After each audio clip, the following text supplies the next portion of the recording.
Good morning, ladies and gentlemen, and welcome to the launch of the 14th edition of the Global Green Finance Index. I'm joined this morning by Mike Wardle, who's our CEO and also our head of indices at the Zien Group. Mike, I'm going to hand straight over to you so we can get into the results of our latest edition of the GGFI. Well, thank you so much, Simon. And just to say, we'll share the presentation between us this morning, and there will be time for questions, comments, and answers towards the end of the session.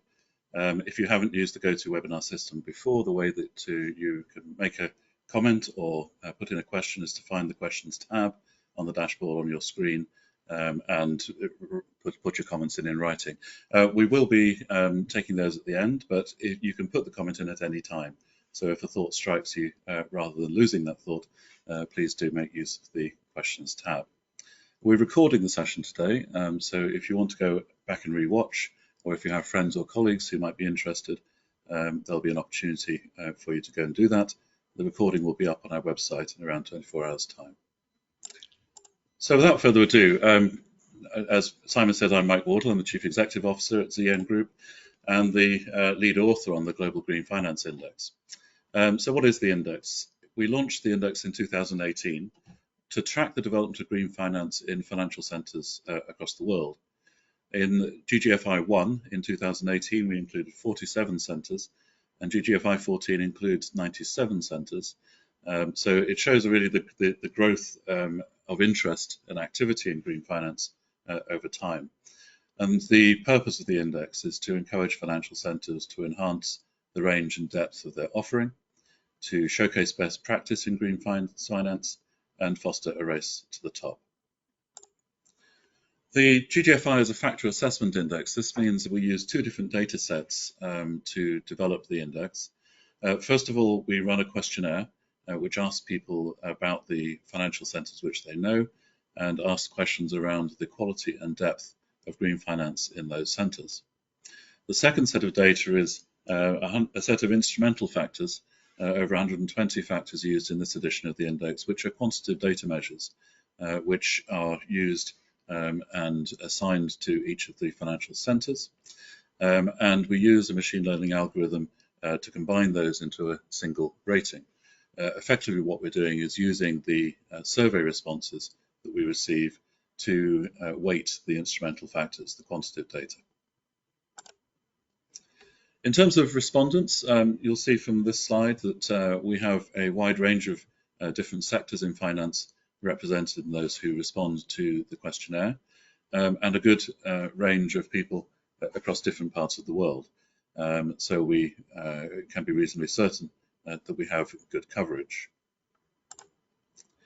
And as I said, we now have 97 centres in the index spread across the world, but with obviously a large number in Western Europe, a growing number in the North America, a growing number in Asia, and starting to see the development of green finance centres in the Middle East and Africa as well. So in terms of the headlines, London retained its first position in the index, while Zurich and Singapore overtook Geneva to take second and third places. And Copenhagen re-entered the top 10 in this edition of the index, replacing Washington. Western European centres take 6 of the top 10 places, with US centres taking 2. Singapore is the only Asia-Pacific centre in this leading group at 3rd, and Montreal at 10th position. It's worth reinforcing that margins separating centres at the top of the index are very small. Among the top 10 centres, the spread of ratings in the index is only 13 points out of 1,000, and just shows the strength of competition amongst centres. There was quite a lot of stability in the rankings in this edition, with only Rome, Helsinki and Sofia gaining 10 or more places in the rankings, and only 6 centres falling 10 or more places. But overall, there does seem to be a slight drop in confidence in the development of green finance, as shown by the average rating, which is down almost 2% compared with GGFI 13. And we can summarise the performance of the top rated centres in this table, which shows the top 20. And you'll see, interestingly, the rating for all of those top 20 centres has fallen, and that reflects the overall 2% average reduction in ratings that we've seen across the index as a whole. There are a couple of good examples. Copenhagen's up 4 places, San Diego, Chicago, Edinburgh up 5 places in the rankings. So there is a bit of movement at the top, but overall fairly stable. Just looking at the dimensions, I've mentioned that we rate both depth and quality of green finance, and we'll see that there are differences in the ratings according to which measure you look at. A really good example here is Oslo, 11th overall in the GGFI, but taking first place in green finance depth, but only 30th place in green finance quality. So there seems to be a lot of activity, but people aren't at the moment convinced by the quality of that work. London, which is first overall, is first for quality, is only third for the depth rating. And this enables financial centres to look at their relative performance in depth and quality in green finance. And we can track, obviously, that relationship, and this just picks out some of the centres which are further away from the trend line than others. So somewhere like Malta is doing better for quality by some way than it is in terms of the scoring for green finance depth. Centres such as Shenzhen or Guernsey are doing better for depth than they are for quality, and Oslo, as I mentioned. So just a useful reminder that you can be good in developing your green finance, both in terms of the depth and how much green finance is taking place, but also in gaining a reputation for quality by investing in people and innovative products. We produce 2 sub-indices in the GGFI, one by instrumental factor group, the other by industry sector, which I'll come on to in just a moment. By instrumental factor group, we see that in sustainability and infrastructure, London takes first position.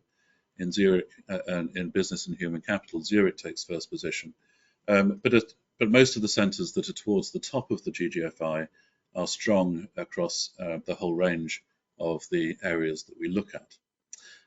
And particular centres have particular strengths in particular areas. And again, for financial centres, this is a useful steer as to where they may need to improve their offering.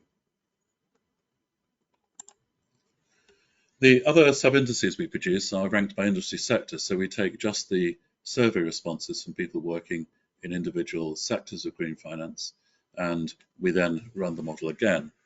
Again, London comes top in 3 of these areas amongst people working in the policy, knowledge and investment sectors. New York, interestingly, takes first place when we look at the responses from people in capital markets and professional services. Luxembourg scores very highly for policy, knowledge and professional services.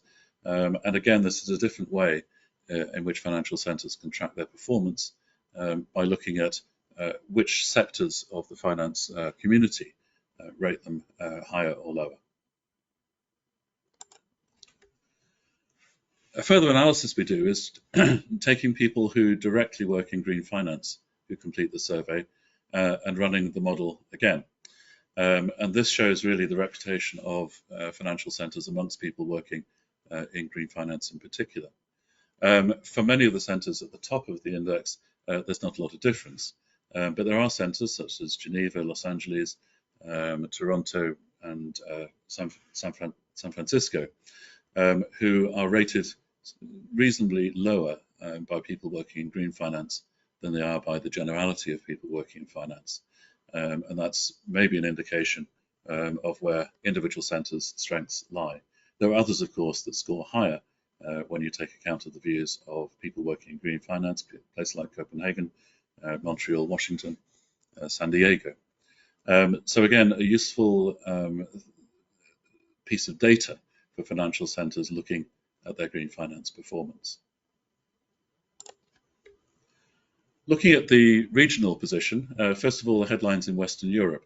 I've mentioned London coming in first place, and the fact that Western European centres generally perform very well in the GGFI. I think this reflects the fact that Western Europe were early into the game in terms of green finance and still retain the lead that comes from being some of the first movers. So Western Europe at the moment is the region to beat if you are in another part of the world. In the Middle East and Africa, Dubai and Abu Dhabi have led the rankings in Middle East and Africa for some time. And although they've dropped a little bit in the rankings this time, they still are the clear leaders. Casablanca remains the leading centre in Africa, and has a long history now of developing its sustainable finance offering. The interesting thing, of course, in Middle East and Africa is that we are tracking more centres than we used to. So we're seeing new centres coming into the index, whether it's in Africa, Kigali, Nairobi, Lagos, or whether it is developing centres in the Gulf. But the growth of green finance is a clear part of the picture that we're seeing across finance in the world. In Asia Pacific, I mentioned Singapore, the only financial centre in Asia Pacific in the top 20, and a very strong performance from Singapore. Going into the 20s, we have Seoul, Shenzhen, Sydney, Busan at 30th, all vying for positions in the GGFI in Asia Pacific, and we do continue to see Asia Pacific centres making progress, and they are challenging and starting to challenge, and I'm sure we'll see more in the top 20 in future editions. Turning to North America, New York is the first centre in North America, followed by Los Angeles and Montreal. And you'll see also in the top 20 we have Washington, San Diego, Chicago, Toronto, San Francisco. So North America has really picked up its game and is in challenging the Western European centres for leadership on green finance. Again, a few new centres coming in. So Minneapolis-St. Paul is new to this edition of the index and has entered at rank 31. Which is a very good initial performance. Turning to Eastern Europe and Central Asia, Kaunas, which entered the index only in the last edition, has squeezed out Astana in this edition of the index to take the leading position in the region. And we'll see whether that initial success continues in future editions. And you'll see that Sofia has performed very well in this edition, and Istanbul is up 8 places as well. So some very good performances from individual centres in that region. In Latin America and the Caribbean, Sao Paulo has overtaken Santiago to take first position, and there's been quite a lot of movement in the index in Latin America and the Caribbean, with, as you see, Santiago down 8, Sao Paulo up 9, Mexico up, Bermuda and Bahamas up, whilst other centres are a little bit down. And it's worth saying that the overall rating change in Latin America and the Caribbean was the most positive across all regions. I'm going to hand over back to Simon now for some comments in particular on leading financial centres and insurance, which we've featured in this edition of the index. Thank you, Mike. We've been running the Global Green Finance Index for 7 years now and have certainly seen some changes as green finance has moved from a niche field to very much a must-have for every global financial centre worth its salt. New slide, please. This is particularly apparent at the top of the GGFI, which has seen a marked increase in commonality in relation to its older and more established sister index, the Global Financial Centres Index. Most notable, as Mike has said, has been the rapid rise of US centres, which have seen a marked improvement not only in rankings but in the depth and quality of their offerings. And it's entirely possible that this growth has been down to a more conducive policy environment, and it's certainly going to be interesting to see what impact the forthcoming presidential election will have on the ranking of US centres in coming editions. Next slide, please. Now, for each new edition of the GGFI, we try and turn the spotlight onto a different aspect of green finance, and this time round it was the turn of disaster insurance. With potential climate losses predicted to reach 4% of global GDP by 2050, we thought it worth flagging up developments in this field. Next slide, please. Fundamentally, the situation is that a combination of extremely tight money markets and soaring losses mean that reinsurance, and hence insurance, is getting increasingly expensive. Next slide, please. Catastrophe bonds, or cat bonds, aren't a magic bullet, as yields have actually increased for these too. Next slide, please. Now, there has been some success with pool reinsurance, particularly for terrorism and flooding, and even some light on the horizon for potential cyber reinsurance. But there is still an insurance gap, particularly in developing economies, which needs to be closed. Next slide, please. But there are some interesting developments out there, particularly around parametric insurance and CBCI. But it might actually be worth thinking outside the box for new ways to tackle the threat. Next slide, please. Climate re, in particular, might be worth exploring. Climate re could be structured as reinsurance for nations who would be liable for an excess. The premium could be linked to a country's carbon footprint and its state of adaptation readiness. The insurance would be parametric and focus on extreme events. And the scheme could be funded either through a global insurance levy or through donations from developed countries, and cover could actually be created through existing commercial markets. Anyhow, food for thought, and there is more to read in GGFI 14. Mike, back to you.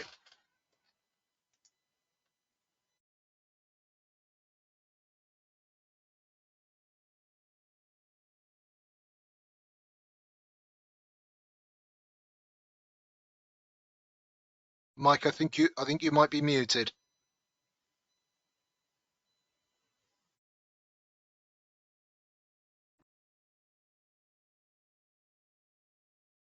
I think you can hear me now. I think you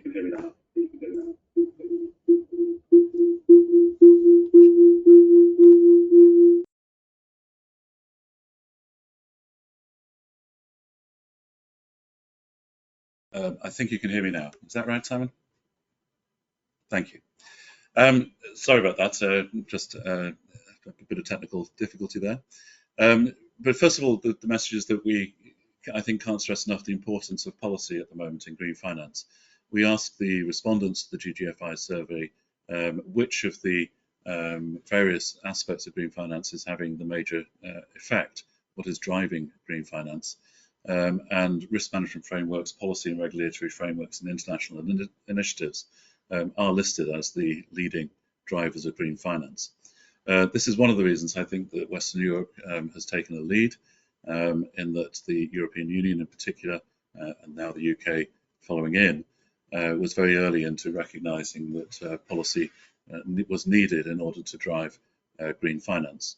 And so one of the things which green finance needs to manage is the risk that's prevented by policy change and political change. And that's one of the things that we watch closely. On international initiatives, COP29 is coming up, and will focus on finance and the new collective quantitative goal, which sets the future requirements for adaptation finance. And there's a recognition across all those who are preparing for COP that there is a need to engage more private finance in the response to climate change alongside public finance. And the mechanisms by which that might happen will be an important feature of COP29. And as I say, finance is really going to be a focus at this edition of the COP. Finally, centres which perform well in the Global Green Finance Index are generally those where people are committed to environmental improvements across the economy, not just in finance. So where sustainability is taken seriously, both by policymakers, by business, by consumers, generally that creates an environment where green finance can thrive.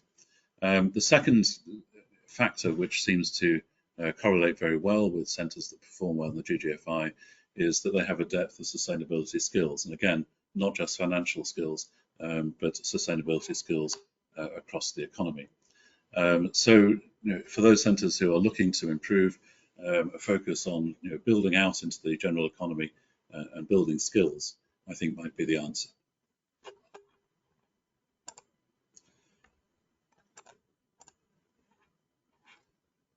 So we have time for a few questions, and we have a question in just asking where the growth areas are in green finance.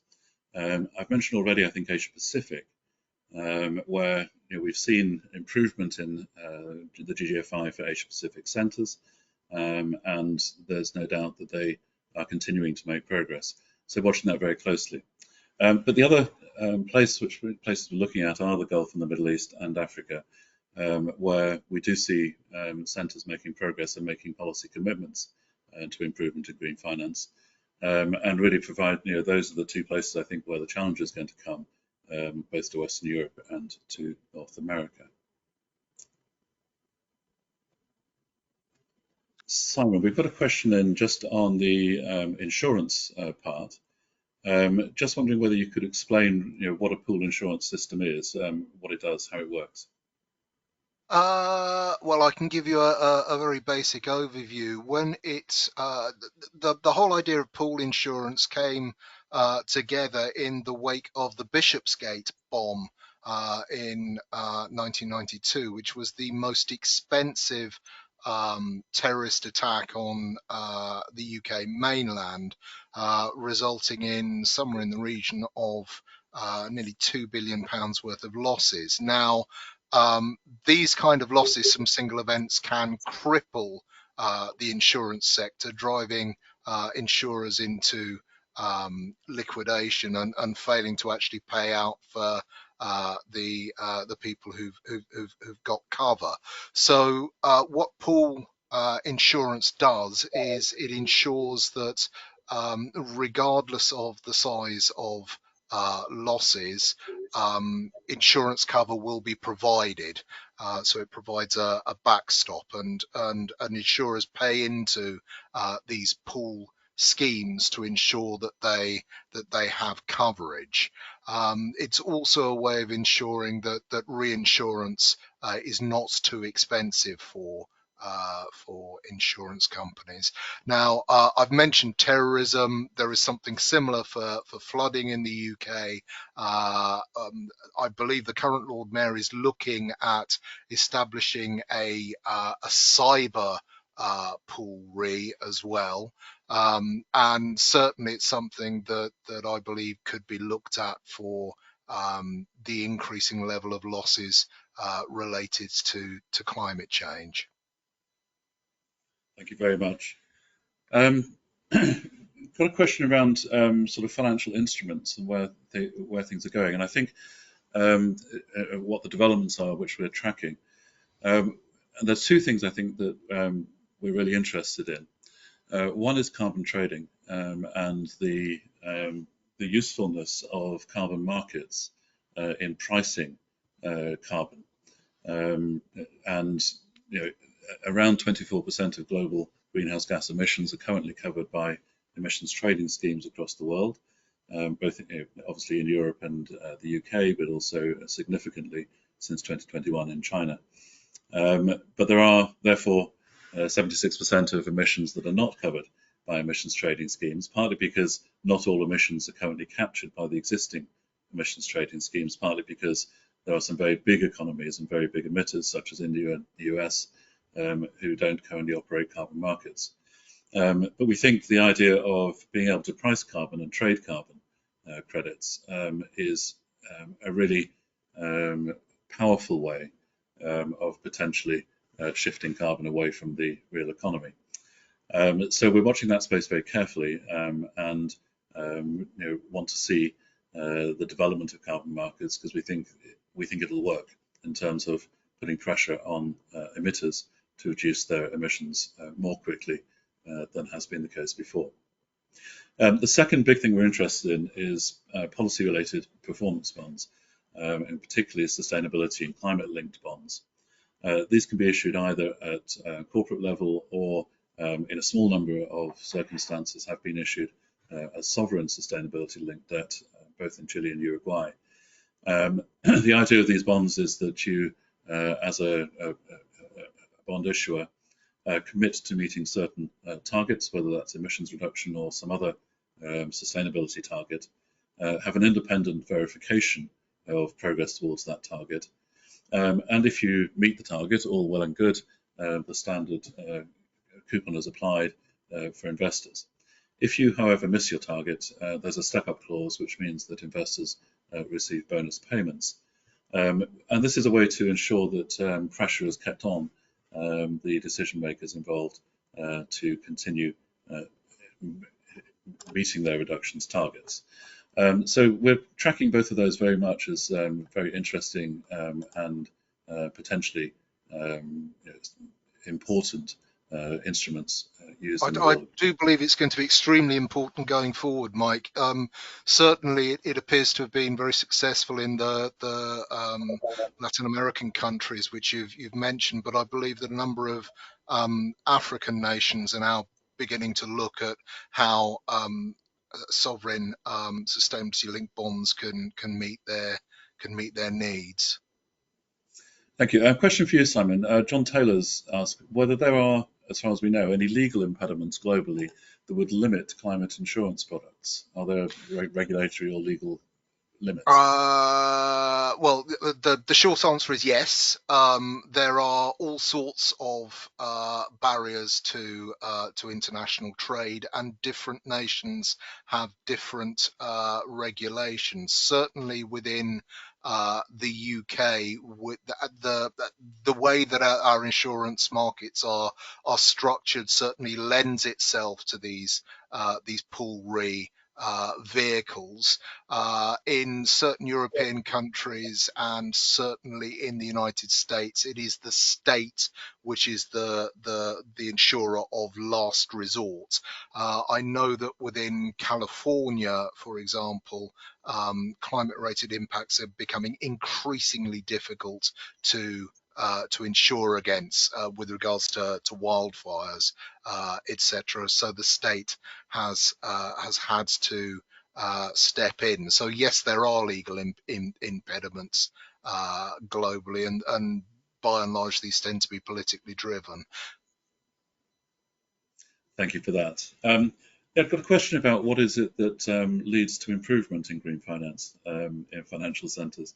And I think I go back to the discussion I had towards the end of the presentation, which is about policy. So green finance is still driven by the decisions of policymakers, the political direction. That means that we're looking at centres across the world who have improved in this edition, places like Mauritius, places like Seoul, where there is certainly a strong government backing for the development of a sustainable economy. And that leads to an environment in which financial centres can make progress. And what we are seeing, I think, across both parts of Asia, parts of Africa, and certainly in the United States, is a political will to engage with the sustainable economy.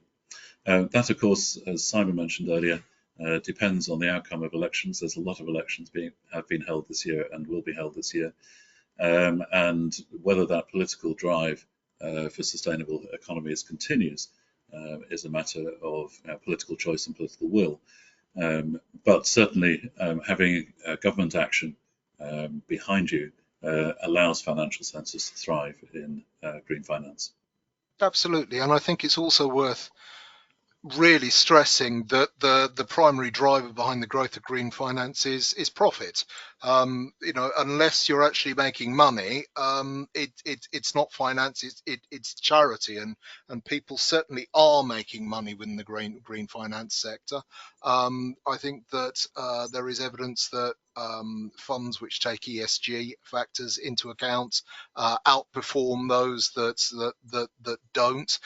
There are certain new products and services which are coming on stream, which are delivering quite substantial growth for the smaller and more agile financial centre.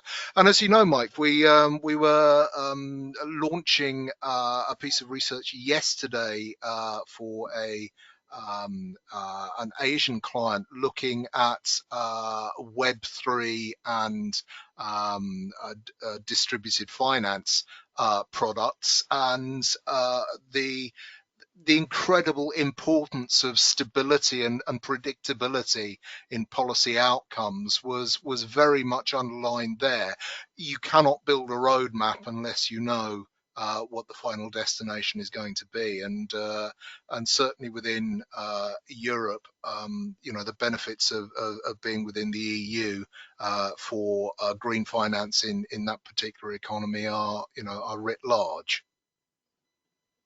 Well, thank you for that. I think we've run out of questions, but your last opportunity, if you have a question, please do type it in. But just one comment, I guess, on the way in which green finance has developed is that ideally, of course, we want to stop talking about green finance. Effectively, what we want to talk about is finance, and finance more generally being directed to the needs of a sustainable economy. So over time, I hope that the Global Green Finance Index actually no longer needs such a separate piece of research, and that we can move towards general finance becoming greener. And we'll look forward to that. Yeah. So thank you very much for your attention and your engagement today. We have other events coming up on Friday, a session on glass and the use of glass. On Monday, commission rates and value for money in government buying, for those of you who are interested in that side of finance. On Tuesday, a session on delivery in the civic city with a focus on sex, meaning gender, and the role of women. And Thursday next week, green steel, so continuing the green and sustainable economy focus. So keep an eye on the website and look at those coming up events. And finally, obviously, we'll be looking forward to the next edition of the Global Green Finance Index in April 2025, that should say. I do apologise. And we will gather again to look at that later on. So thank you indeed for your attention. Thank you, Simon, for your work in this area. And we look forward very much to seeing you again at future events. Thank you. Thank you.